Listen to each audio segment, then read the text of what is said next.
రంగారెడ్డి జిల్లా ఇబ్రహీంపట్నం నియోజకవర్గంలోని గ్రామాల అభివృద్ధికి కట్టుబడి ఉన్నామని ఎమ్మెల్యే మల్రెడ్డి రంగారెడ్డి చెప్పారు. ఆదిపాట్ల మున్సిపాలిటీ సౌదరణ సభ సమావేశం నిర్వహించారు. ఈ సమావేశానికి ముఖ్య అతిథిగా ఎమ్మెల్యే రంగారెడ్డి హాజరయ్యారు.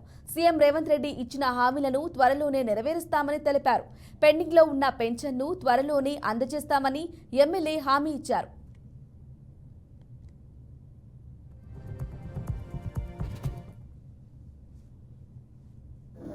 మున్సిపాలిటీలు వచ్చిన తర్వాత ఈరోజు ఆదిపట్ల మున్సిపాలిటీ ఉంది. ఆదిపట్ల కానీ, కొంగర కానీ, పటేల్గూడ కానీ, మంగళపల్లి కానీ, రామదాస్పల్లి కానీ ఈ గ్రామాలన్నీ మున్సిపాలిటీలో ఉన్నాయి. ఈ మున్సిపాలిటీల అభివృద్ధి జరగకపోగా ఇబ్బంది జరుగుతుంటే మాకు బాధగా ఉంది. అందుకే నేను ఈరోజు ఫస్ట్ స్టెప్లో ఒక స్పెషల్ డ్రైవ్ పెట్టి గ్రామాలన్నీ చాలా నీట్గా కావాలా, మంచినీరు ప్రతి ఇంటికి ప్రతి మనిషికి 100 లీటర్ల నీళ్ళు ఇచ్చే బాధ్యత ప్రభుత్వం ఇస్తుంది.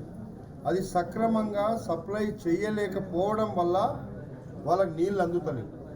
కరెంట్ ఒక నిమిషం పోవద్దని చెప్తున్నాం, దాంట్లో కొన్ని మాకు ఏదో చెప్తున్నారు.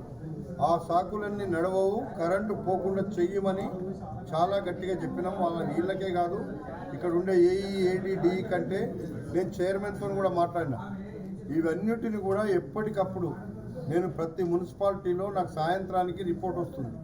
ఏ మున్సిపాలిటీలో ఏం జరుగుతుంది, ఏ మండలంలో ఏం జరుగుతుంది, మంచినీళ్ళ పరిస్థితి ఏంది, రోడ్ల పరిస్థితి ఏంది, నీళ్ళ పరిస్థితి ఏంది తెలుసుకుంటున్నాము. కానీ ఇట్లా కూర్చున్నప్పుడు అధికారులందరూ అన్ని డిపార్ట్మెంట్లు వచ్చి తీరాల్సిందే.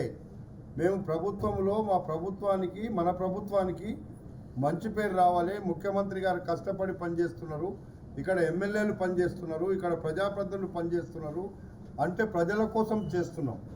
ఇది సిస్టమేటిక్గా పని నడవకపోతే ప్రజలకు ఇబ్బంది కాకుండా పాలన అందించే బాధ్యత మాది. మున్సిపాలిటీలు వచ్చిన తర్వాత ఈరోజు ఆదిపట్ల మున్సిపాలిటీ